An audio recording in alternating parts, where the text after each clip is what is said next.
사람이 태어나면 부모나 혹은 할아버지, 할머니, 다른 누군가가 이름을 지어줍니다. 이름을 지어줄 때는 이름처럼 살라는 의도로 좋은 뜻을 가진 이름을 지어줍니다. 그리고 그 아이가 성장하는 중에 혹은 학교 생활하는 중에 혹은 졸업하고 사회생활하는 중에 또 누군가가 별명을 지어주기도 합니다. 별명을 지어줄 때는 그 사람의 외모나 성격이나 성품, 습관, 태도, 행실, 인간됨 등등 이런 것들을 보고서 그 사람의 특징을 따라 이렇게 이름을 지어줍니다. 그래서 별명을 들어보면 그 사람이 어떤 사람이구나, 어떤 외모를 가졌고 어떤 성격이고 어떤 유형의 사람이구나 이런 것들을 짐작할 수가 있습니다. 가령 드라마에서 나왔던 그 별명 쌍문동 쓰레빠, 이 별명 들어보면 그 사람이 어떤 유형의 사람이구나, 불광동 휘발유 이런 얘기 들으면, 이런 별명 들으면 그 사람이 어떤 사람이구나 이렇게 짐작할 수가 있습니다. 예루살렘 초대교회의 구성원 중에 바나바라는 사람이 나오는데, 이 바나바라는 이름 뜻은 위로의 아들, 위로의 아들이라는 뜻입니다. 자, 그런데 위로의 아들 바나바란 이름은 본래 이름이 아닙니다. 원래 이름은 요셉입니다. 물론 그 마리아의 남편 요셉은 아니고 이름만 같을 뿐입니다. 그래서 이 요셉이라는 사람이 예수 믿고 나서 예루살렘 그 교회 성도가 되어서 신앙생활을 하는데 다른 성도들을 위로하는 일을 참 잘하는 겁니다. 연약한 자들, 아픈 자들, 외로운 자들 이런 자들과 함께 하면서 그들을 잘 위로해주고 또 믿음의 굳건히 설 수 있도록 잘 도와주는 겁니다. 그래서 그 모습을 보고 사도들이 그 요셉에게 바나바, 즉 위로의 아들이란 별명을 지어준 겁니다. 얼마나 위로를 잘하는 사람이었으면, 얼마나 위로를 참 이렇게 잘했으면 그런 별명을 지어주었겠습니까? 이처럼 별명을 들어보면 그 사람의 성격, 유형, 됨됨이 이런 것들을 짐작할 수가 있다는 겁니다. 오늘 본문에 처녀 마리아가 성령으로 잉태하여 아들을 낳았는데 이름이 두 개입니다.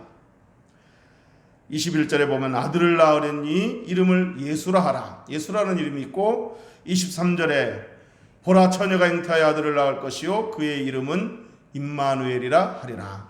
임마누엘이라는 이름이 있습니다. 예수님의 이름은, 예수란 이름은 예수님의 고유한 이름이고 임마누엘은 예수님의 또 다른 이름, 즉 별명이라고 할 수 있는 그런 이름입니다. 자, 그런데 예수, 임마누엘 이 두 개의 이름에는 각각 중요한 의미가 담겨 있습니다. 이름이나 별명에는 항상 뭔가 의미가 있다고 말씀드렸죠. 자, 그래서 예수와 임마누엘 이 이름들에는 각각 중요한 의미가 담겨 있는데 둘 다 인간의 구원과 관계가 있습니다. 인간의 구원과 관계가 있는 이름입니다. 자, 이 두 이름을 공통적으로는 인간의 구원과 관계가 있는데 굳이 구별하자면 예수라는 이름은 인간을 죄에서 구원하는, 죄 가운데서 건져내는 이 구원과 관계가 있고 임마누엘이라는 이름은 구원받은 자기 백성을 이 험한 세상에서 살면서 고난과 슬픔과 고통 속에서 이렇게 구원하는 그런 가운데서 함께 하시고 붙들어 주시고 위로해 주셔서 그 삶으로부터 건져주시는 그런 그 구원과 관계가 있다고 할 수가 있습니다. 자, 오늘 이 두 이름을 묵상하면서 은혜를 받고자 하는데 첫 번째 예수라는 이름입니다. 21절 우리 다 같이 한번 읽어보겠습니다. 시작. 아들을 낳으려니 이름을 예수라 하라. 이는 그가 자기 백성을 그들의 죄에서 구원할 자이심이라 하니라. 아멘. 아들을 낳으려니 이름을 예수라 하라. 왜냐? 왜 예수라고 이름을 지어야 하냐면 이 아들이 자기 백성을 죄에서 구원할 자이기 때문이다. 그런 목적으로 태어났기 때문에 예수라는 이름을 지으라는 겁니다. 예수라는 이름 뜻은 구원자라는 뜻입니다. 그가 구원하신다. 한마디로 말하면 구원자라는 뜻입니다. 자기 백성을 죄에서 구원할 자로 태어나셨기 때문에 이름을 예수라고 지으라는 겁니다. 이처럼 예수라는 이름은 인간을 죄에서 구원하는 것과 관계가 있다는 것입니다. 자, 그런데 이렇게 인간을 죄에서 구원할 구원자로 이 땅에 오셔서 이름을 예수라고 지음받았는데, 자, 이 예수는 많은 사람들이 알기로는, 그 당시 많은 사람들이 알기로는 목수의 아들 요셉의 아들로 알고 있지 않습니까? 이 목수의 아들 요셉의 아들이 어떻게 구원자가 될 수 있느냐라고 하는 의문들을 당시 사람들은 가졌습니다. 우리가 아는 목수의 아들인데, 우리 옆집에 사는 그 목수의 아들인데 이 아들 예수가 어떻게 우리의 구원자가 될 수 있다는 말인가, 이런 그 의문을 가졌습니다. 자, 그런데 이 목수의 아들 예수라는 자가 구원자가 될 수 있다는 사실은 오늘 이 성경에 그 비밀이 있습니다. 요한복음 1장 14절에 보면 말씀이 육신이 되어 우리 가운데 거하심에 그랬습니다. 말씀이 육신이 되어 우리 가운데 거하심에 우리가 그의 영광을 보니 아버지의 독생자의 영광이요 은혜와 진리가 충만하더라 그랬습니다. 자, 이 말씀을 간단하게 설명하면 하나님의 아들이 육신, 즉 사람이 되셨다는 이야기입니다. 자, 좀 더 이 말씀을 좀 더 구체적으로 풀어서 설명하면 예수님은 족보상으로는 목수의 아들이지만 본래는 하나님의 아들이시다. 그런데 이 하나님의 아들이 인간을 죄에서 구원하시기 위해서 육신이 되어, 즉 사람이 되어 이 땅에 오셨다는 겁니다. 그러므로 예수님은 목수의 아들이기 전에, 목수의 아들은 족보상으로 목수의 아들이고 원래는 인간을 구원하러 내려오신 하나님이라는 겁니다. 사람이 되어 오신 하나님이라는 겁니다. 그러므로 예수님은 완전한 하나님이시자 완전한 사람이십니다. 그는 우리와 똑같은 완전한 사람으로서 10달 동안 여자 뱃속에 있다가 태어났고 우리처럼 성장 과정도 있었습니다. 어린 시절이 있었다는 겁니다. 뿐만 아니라 그는 우리처럼 먹지 않으면 배고픔을 느끼고 마시지 않으면 목마름을 느끼는 분이라는 것입니다. 우리처럼 무리하면 피곤함도 느끼시고 우리처럼 어떤 슬픈 일을 겪게 되면 슬픈 감정을 느끼기도 하시고 눈물을 흘리기도 하시는 분이십니다. 이처럼 예수님은 완전한 하나님이 완전한 사람이 되신 겁니다. 우리와 똑같은 사람이라는 겁니다. 자, 그렇지만 그분은 우리와 똑같은 인성을 가진 완전한 사람이지만 한 가지 다른 점이 있습니다. 그것은 바로 그분에게는 죄가 없다는 겁니다. 모든 인간에게 있는 죄가 그분에게는 없다는 겁니다. 왜냐하면 그분은 우리처럼 남녀 관계에서 잉태된 존재가 아니고 성령으로 처녀에게서 잉태된이기 때문입니다. 아담 이후로 모든 인간은 아담의 타락의 본성을 갖고 태어날 뿐만 아니라 그 타락의 본성을 가지고 또 죄를 짓습니다. 그러나 예수님은 성령으로 잉태됐기 때문에 아담의 죄와 무관할 뿐만 아니라 모든 인간이 갖고 있는 그 아담의 그 타락한 본능을, 죄의 본성을 가지고 있지 않다는 겁니다. 그러므로 예수님은 우리와 똑같은 사람이지만 죄가 없습니다. 따라서 예수님만이, 오직 예수님만이 유일한 우리의 구원자가 되실 수가 있는 것입니다. 여러분, 모든 사람이 죄인인데, 너나 할 것 없이 인간은 다 죄인인데 누가 누구를 구원할 수 있단 말입니까? 인간 세상에서 구원자는 그 누구도 없습니다. 어느 종교 창시자도 구원자가 될 수 없습니다. 모든 인간은 죄인인데 누가 누구를 구원할 수 있다는 말입니까? 그러므로 오직 예수 그리스도만이 유일한 구원자이심을 믿으시기를 주의 이름으로 축복합니다. 왜냐하면 예수님은 우리가 똑같은 사람이지만 성령으로 잉태된 하나님의 아들이시고 그분은 아담의 죄와 무관한 그런 의로운 분이시기 때문에 오직 예수님만이 유일한 구원자가 되는 것입니다. 그래서 사도행전 4장 12절에서 천하 인간의 구원을 얻을 만한 다른 이름을 우리에게 주신 일이 없다라고 이렇게 말씀하고 계십니다. 예수님은 저와 여러분을 죄에서 구원하시기 위해서 예수, 즉 구원자란 이름으로 이 땅에 오셨습니다. 자, 두 번째 임마누엘 이름을 살펴보도록 하겠습니다. 23절 우리 다 같이 한번 읽어보겠습니다. 시작. 보라, 처녀가 잉태하여 아들을 낳을 것이요 그의 이름은 임마누엘이라 하리라 하셨으니 이를 번역한즉 하나님이 우리와 함께 계시다 함이라. 아멘. 임마누엘 이름 뜻은 방금 읽었듯이 하나님 우리와 함께 계신다, 이런 뜻을 갖고 있습니다. 여러분, 하나님의 아들이 이 땅에 오신 이유는 인간을 죄에서 건져내기 위한 그런 목적만으로 보내신 것이 아닙니다. 죄에서 구원하시기 위해서 보내셨을 뿐만 아니라 고난과 슬픔, 고통 많은 이 험한 세상에서 우리와 함께 계시기 위해서, 또 그 험난한 세상에서 겪는 어떤 고난과 어려움으로부터 우리를 건지시기 위해서 오신 것입니다. 믿습니까? 그래서 예수라는 이름으로 오셨을 뿐만 아니라 죄에서 구원하신다는 그 구원자라는 이름, 예수라는 이름으로 오셨을 뿐만 아니라 하나님 우리와 함께 계신다, 이런 그 뜻을 가진 임마누엘이라는 이름으로 오신 것입니다. 자, 그런데 하나님 우리와 함께 하시기 위해서 예수님을 보내셨다고 했는데 육체로 오신 예수님은 믿는 자들과 계속 함께 하지 못했습니다. 잘 아시다시피 예수님은 육체로 오셔서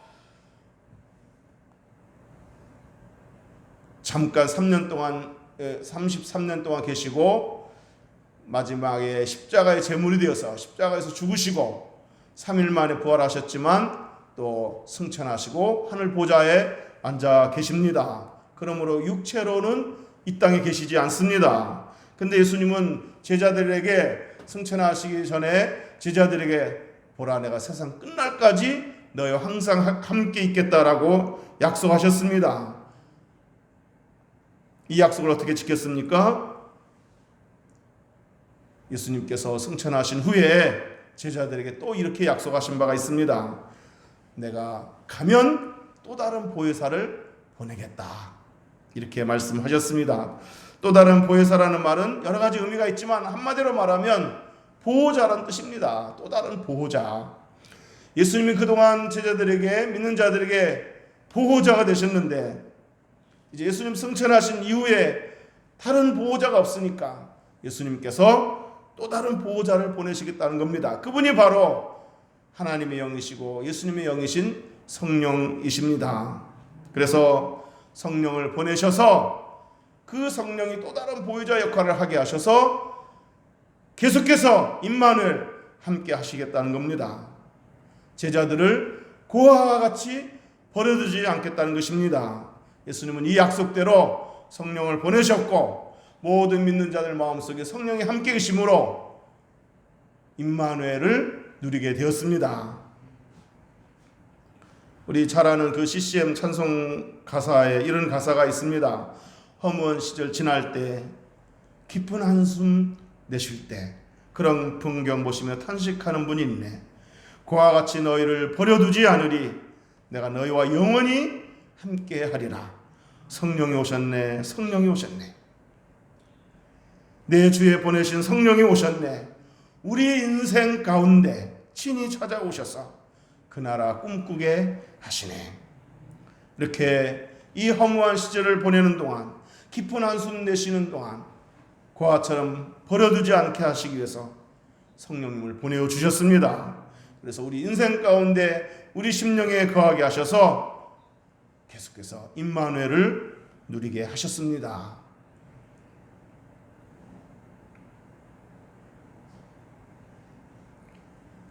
자, 그래서 하나님께서 임마누엘 하시겠다고 예수 그리스도를 보내셨는데 예수 그리스도가 보좌 우편에 앉으시고 난 후에는 육체로 더 이상 계시지 않을 때는 또 성령을 보내셔서 모든 믿는 자들 심령 속에 거하게 하셔서 내주하게 하셔서 임마누엘 하게 하셨습니다. 그래서 영원토록 임마누엘 하겠다는 그 약속을 지키신 것입니다.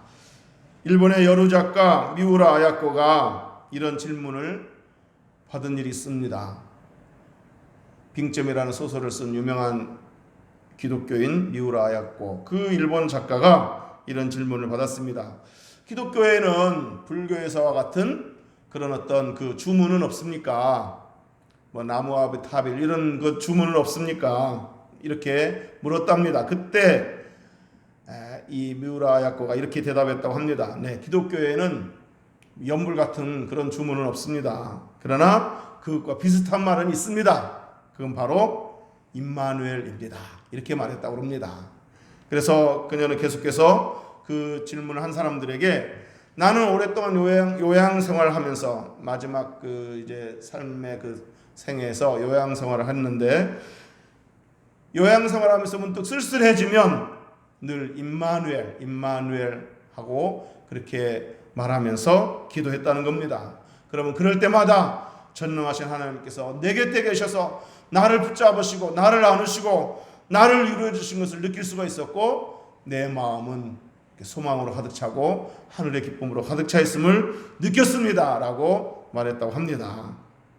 사랑하는 온전교 성도 여러분, 요즘 코로나19로 인해서 힘든 시기를 겪고 있는데 임마누엘 신앙을 가지고 이 어려운 시기를 잘 이겨낼 수 있기를 주님의 이름으로 축복합니다.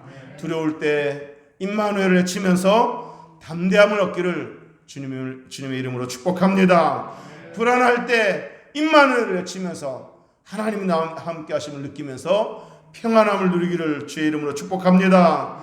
어떻게 해야 될지 좋을지 암담하고 막막할 때 임마누엘을 외치면서 하나님께서 나와 함께 하시고 내 앞길을 인도하시는 것을 체험할 수 있게 되기를 주의 이름으로 축복합니다. 이제 말씀을 정리하도록 하겠습니다. 설교 첫 초두에 예수라는 이름은 인간을 죄에서 구원하는 것과 관계가 있다면 임마누엘이라는 이름은 험한 세상에서 겪는 슬픔, 고난, 아픔에서 구원하는 것과 관계가 있다고 말씀을 드린 바 있습니다. 하나님이 저와 여러분을 구원하시는 이유는 그저 죄에서 구원받고 천국 가는 것 그것만을 위해서 구원하신 것이 아닙니다. 이 땅에 사는 동안 임마누엘을 통해서 이 험한 세상에서 위로받고 힘을 얻고 능력 있고 풍성한 삶을 살도록 하기 위해서 예수 그리스도를 이 땅에 보내신 것입니다.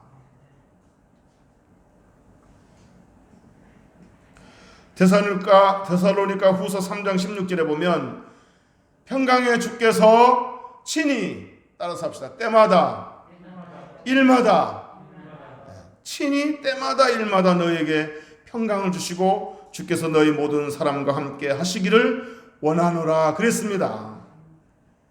임마누엘 하나님은 우리 안에 계시는 성령을 통해서 때마다 일마다 우리와 함께 하시는 줄 믿으시기를 주의 이름으로 축복합니다. 때마다 일마다 그러니까 항상 우리와 함께 하십니다. 임마누엘 하십니다. 때로는 목자처럼 때로는 친구처럼 때로는 좋은 상담자처럼 때로는 치유자로서 때로는 아버지처럼 우리와 함께 하십니다. 그 임마누엘을 체험하면서 그 임마누엘을 누리면서 임마누엘 하나님을 사람들에게 드러내면서 사는 저와 여러분 되시기를 주의 이름으로 축복합니다. 때마다 일마다 항상 우리 침사함길 동안도 놓치지 않으시고 항상 우리와 함께 하시는 임마누엘 하나님을 늘 누리고 체험하며 드러내는 그런 저와 여러분 되시기를 주의 이름으로 축복합니다. 그러므로 이번 성탄절은 날 죄에서 구원하시기 위해서 오신 예수의 이름으로 오신 그분을 찬양하고 그분께 감사할 뿐만 아니라 나와 평생에 주님 오실 때까지 함께 하시기 위해서 임마누엘 이름으로 오신 그분께 소망을 두면서 그분과 동행하면서 그분의 은혜를 누리면서 능력 있고 힘 있는 그런 삶을 살아가는 복된 성탄절이 되고 복된 또 연말이 되기를 또 복된 남은 평생이 되기를 주의 이름으로 축복합니다. 기도하겠습니다.